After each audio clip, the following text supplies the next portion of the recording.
7th of April 1982. مولانا حضرت امام پہ صلوات پڑھو. گئی دفعہ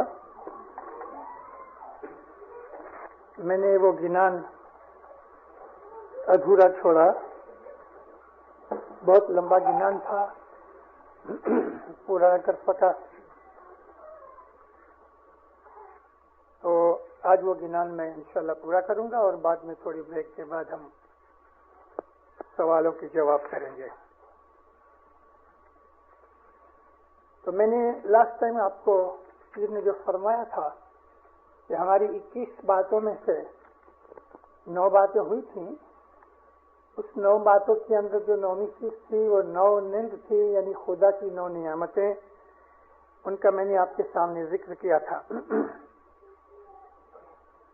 ابھی اس کے بعد کا پاٹ ہے 10 میں 10 آلوت دشمن دور کے دشمن دور 11 میں ہوا بھرپور 11 میں ہوا بھرپور 12 میں بندن چھوٹ شو ویرا بھائی چھوٹ شو. 10ویں بات گرو صدر الدین نے فرمائی. پیر سدگرو نور نے فرماتے ہیں کہ دسوند اگر تم دو گے تو تمہارے دشمن دفع ہوئیں گے. دشمن جو ہیں وہ بہت سی قسم کے ہیں. ان دشمنوں میں خود ہماری بدقسمتی بھی شامل ہے. ہماری پاسٹ لائف کے اندر ہم نے جو گناہ برائیاں کی ہیں وہ ہمارے لیے بدقسمتی ہے. ہمیں ان کی سزائیں بھگتنی پڑتی ہیں. ہمارے خود کے بد خیالات جو ہیں وہ بھی ہمارے دشمن ہیں. شیطان ہمارا دشمن ہے. ہم نیکیاں کرتے ہیں, عبادت یا کوئی اچھی بات کرتے ہیں تو اپوزٹ فورس ہماری دشمن ہے. تو اس میں یہ ہے کہ جو دسوند دو گے تو مولا تم کو دشمنوں سے بچائے گا. وہ دشمن دین کے بھی ہیں, وہ دنیا کے بھی دشمن ہیں. وہ دشمن ظاہر بھی ہیں, وہ دشمن چھپے ہوئے بھی ہیں. دسوند دینے سے انسان کے خیالات پاک صاف ہوتے ہیں. دسوند دینے سے ایمان مضبوط ہوتا ہے. حضرت امام سلطان محمد شاہ صلی اللہ علیہ کا ایک فرمان مبارک مڈغاسکر کے اندر ہوا. مولا فرمایا کہ جو آدمی دسوند نہیں دیتا وہ میری امامت کا دشمن ہے. آپ خیال کرو کہ اس کے اندر ماں باپ نے کتنا بڑا زبردست فکرہ امامت کا دشمن رکھا ہے. بیعت کی حضرت امام کی اور تن من دھن دینے کا وعدہ کیا کہ جو آدمی دسوند نہیں دیتا وہ آدمی حضرت امام کا دشمن ہے. بہت بڑی بات ہے یہ. اس آدمی کے لیے امام شفاعت کیسے کرے گا؟ امام فرمایا کہ وہ جماعت کا بھی چور ہے. یہ فرمان کہ وہ جماعت کا چور ہے, یہ فرمان ایسٹ افریقہ کا ہے. نیروبی میں بھی کیا اور دار السلام کے اندر جہاں میں رہتا ہوں وہاں بھی یہ فرمان کیا. مولا کے فرمانوں کے اندر دسوند کی بابت میں بہت چیزیں ہیں اور دسوند ہمارے مذہب کا پایا 2 پایوں میں سے ایک ہے دعا, دوسری دسوند. دسوند مال واجب ہمارے مذہب کے اندر مست ہے. 2 چیزیں لازم ہیں. 3 وقت کی دعا کبھی بھی چوکنی نہیں چاہیے. 3 وقت کی دعا کہاں بھی ہو, وقت ہوئے تو اس کو پورا کر لو.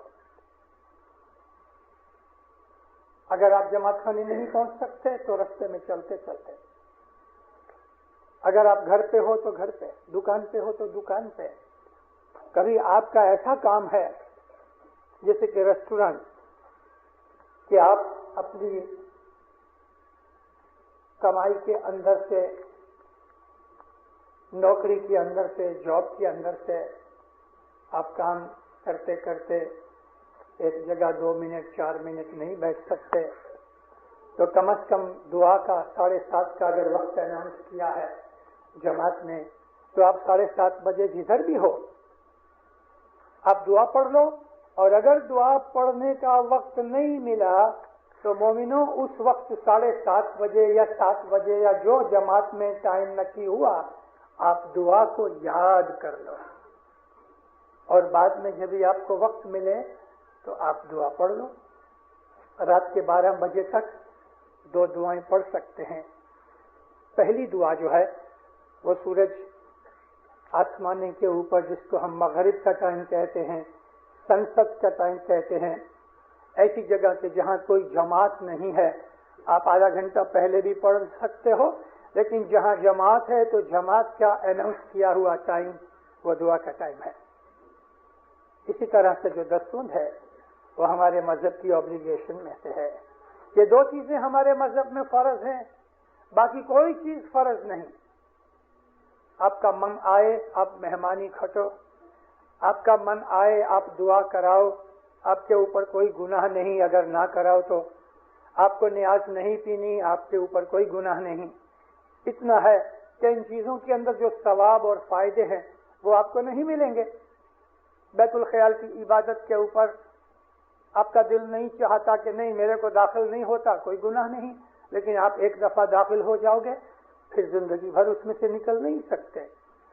اسی طرح سے اور ہماری دوسری منڈلیاں ہیں، ان کے اندر کبھی آپ کو ممبر نہیں بننا، کوئی گناہ نہیں، کوئی زبردستی نہیں، یہ تو حب اور محبت کی بات ہے، جتنا زیادہ کرو گے اتنا ثواب ملے گا۔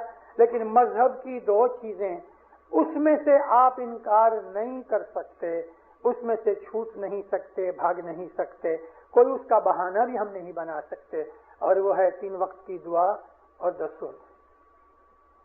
10 وقت جو آدمی نہیں دیتا، جس طرح امام سلطان محمد شاہ نے فرمایا کہ وہ میری امامت کا دشمن ہے، گر پیر حسن کبیر دین نے اس کے لیے کہا کہ وہ کوروں کی جوڑ ہے۔ جس طرح کورو تھے کرشن کے زمانے کے اندر، اس طرح سے علی کے زمانے کے اندر معاویہ تھا۔ بنی امیہ جو تھے وہ اہل بیت کے، علی نبی کے اور ان کی اولاد کے دشمن تھے۔ اسی طرح سے وہ آدمی کہ جس نے حضرت امام کی بیعت کی ہے، جس نے مولا کو اپنا مولا مانا ہے، جو خود کو اسماعیلی کہلاتا ہے، 10 اس کے لیے مست ہے۔ 10 نہ دینے کی وجہ سے انسان کا دماغ جب خراب ہوتا ہے تو وہ آدمی بے ایمان بن جاتا ہے۔ 10 کے بغیر امام کا عشق پیدا نہیں ہوتا، اور جس کی 10 برابر نہیں وہ بیت الخیال کی ساری زندگی بھی بندگی کرے گا، اسے کوئی چیز نہیں ملے گی۔ ساری زندگی بندگی کرے گا، 10 جو نہیں دے گا تو اس کی عبادت پھلے گی نہیں۔ وہ اس طرح سے ہے کہ بیج ڈال دو مگر پانی نہ دو، سورج کی گرمی سے وہ بیج سڑ جائے گا۔ 10 جو ہے وہ ہماری عبادت کو پھل لگاتا ہے، 10 ہماری روزی کمانی میں برکت دیتا ہے۔ میرے پاس بہت سے لوگ آتے ہیں مسافری کے درمیان بھی، اور میں جہاں دارالسلام میں رہتا ہوں وہاں بھی مجھ کو بہت لوگ ملتے ہیں، 20-25 لوگ تو مجھے گھر پہ بھی آ کے ملتے ہیں، جماعت خانوں کے اندر اس سے بھی زیادہ ملتے ہیں۔ ایسے بھی لوگ ہوتے ہیں جو پوچھتے ہیں کہ مشنری صاحب صبح سے شام تک بہت محنت کرتے ہیں، میرے 2 اینڈ میٹ نہیں ہوتے، پورا نہیں ہوتا، کھانا بھی پورا نہیں ملتا۔ تو میں ان کو پھر یہی کہتا ہوں کہ تیری 10 برابر نہیں، تو دینداروں 99.99% کی بات کروں تو وہ کہتے ہیں سچ بات ہے، ہماری 10 برابر نہیں۔ حسن آباد میں مہمانی تھی، ایک شخص کی، حضرت امام سلطان محمد صلی اللہ علیہ وہاں تشریف لائے،